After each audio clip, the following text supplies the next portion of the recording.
मक्खन भोज किचन में आज जो आपने नॉर्मल जो पूरन पोली देखी है उससे बहुत ही अलग और डिफरेंट तरीके की पूरन पोली हम यहाँ पे बनाने जा रहे हैं। जो भुट्टे हैं मार्केट में बहुत बार अवेलेबल होते हैं, तो इसके हम किस तरीके से बना सकते हैं। तो मैंने 2 भुट्टे यहाँ पे लिए हैं क्योंकि मेरे पास उतने ही थे।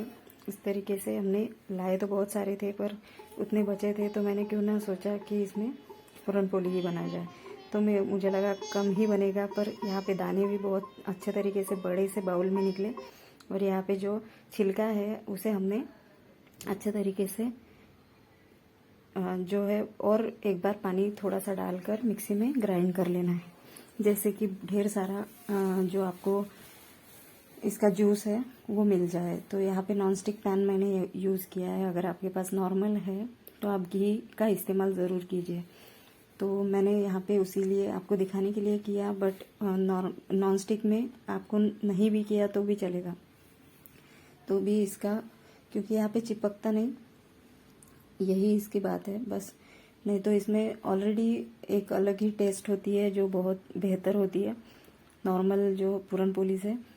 तो इसमें कोई चीज़ डालने की ज़रूरत नहीं पड़ेगी, बस आपको इसका जो है मक्के का कच्चापन निकल जाए। इसीलिए आपको जब तक ये गाढ़ा ना हो जाए तब तक आपको चलाते रहना है गैस पे, और ये गाढ़ा हो जाए तभी आपको आधा कप जो है मैंने डाला है दूध, तो उससे इसका जो है स्वाद और भी बेहतर होगा।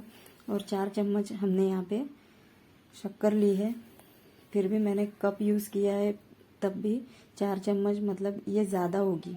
तो 4 चम्मच अगर आपको नहीं मतलब ज़्यादा मीठा नहीं खाते तो आप 4 चम्मच से कम भी यूज़ कर सकते हो। 3 चम्मच शक्कर आप यहाँ पे यूज़ कर सकते हो, क्योंकि ये ऑलरेडी इतना मीठा होता है कि आपको शक्कर की ज़रूरत भी ना पड़े। शुगर के लिए भी, शुगर वालों के लिए भी ये आराम से दे सकते हैं हम पूरन पोली बना के।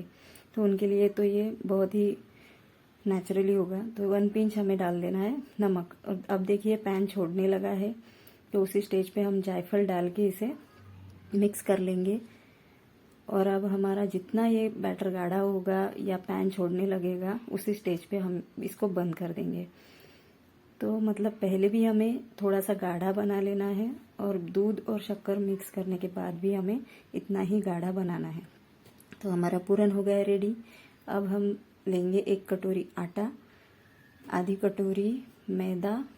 जो डो प्रिपेयर करना है तो उसके लिए आधी कटोरी हम यहाँ पे मैदा ले रहे हैं, और छोटी सी 1 चुटकी ही कह लीजिए तो नमक यहाँ पे यूज़ किया है, और 1 चुटकी हल्दी।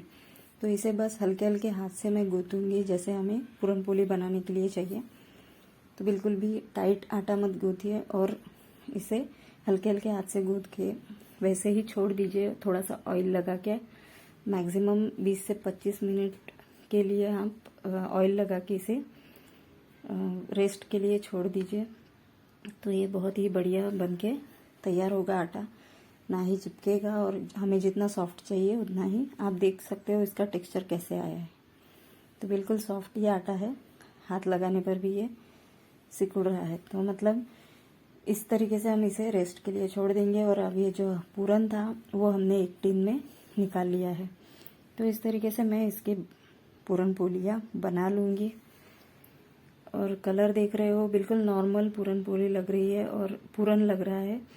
कोई भी सोच नहीं पाएगा कि ये पूरन किस तरीके से बनाया है। तो अब हम लेंगे आटा थोड़ा सा, इसकी जितने आपको डो बनाने हैं छोटे छोटे बना लीजिए, और इस तरीके से बना के थोड़ा सा उसी के प्रमाण में जितना आटा लिया है उतना ही आपको पूरन लेना है। और बिल्कुल इसमें रख के उसे थोड़ा थोड़ा करके आटा उसके ऊपर इस तरीके से पैक कर लेना है आटे के अंदर इसको।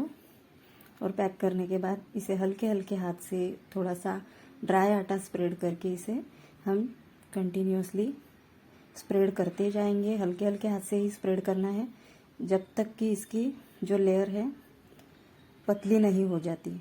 तो आप देखोगे, एक बार खा के देखोगे तो बार बार आपको यही खाने का मन करेगा।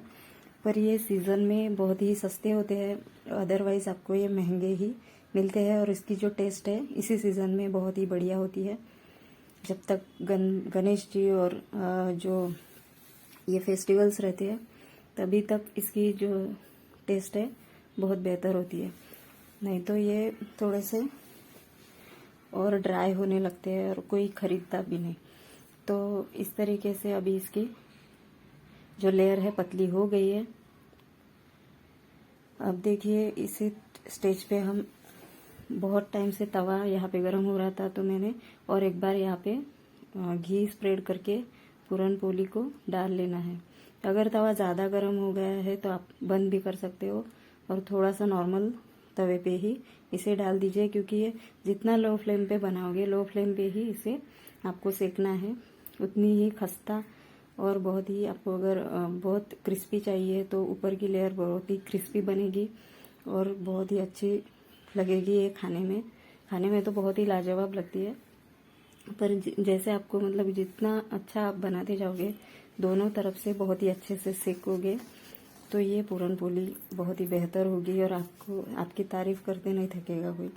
तो इस तरीके से मैं इसे उठाकर डायरेक्ट पलटा देती हूँ, तवे को ही उठाकर पलटा देती हूँ। अगर आपको ये क्योंकि ये मुझे प्रैक्टिस हो गई है, बट ये रिस्की हो सकता है अगर कोई नया है सीख रहा है, तो आप कलछी का ही ज़्यादातर पलटने में यूज़ कीजिए, तो उससे आपको आसान होगा। और ये कैसा है, कपड़े से ही पकड़ के, मतलब मुझे अभी बहुत टाइम से प्रैक्टिस है इसीलिए मैं कर लेती हूँ। तो एक साइड से तो हमने सेक ली, अभी दूसरी साइड हमने पलटा कर उसे घी लगा लेना है। तो घी लगा लेने के बाद दोनों तरफ से ये जैसे ही क्रिस्पी हो जाएगी हम इसे निकाल लेंगे और दूसरी पूरन पोली भी रेडी कर लेंगे। तो ऐसे आप कोई भी शुगर का पेशेंट है या फिर कोई किसी को पूरन पोली ज़्यादा मीठी पसंद नहीं है, तो ये नेचुरल तरीका है कि आप इस तरीके से तैयार कर सकते हो। आपको ये वीडियो कैसे लगा, लाइक शेयर कमेंट करना ना भूलिए। मिलते हैं, बाय।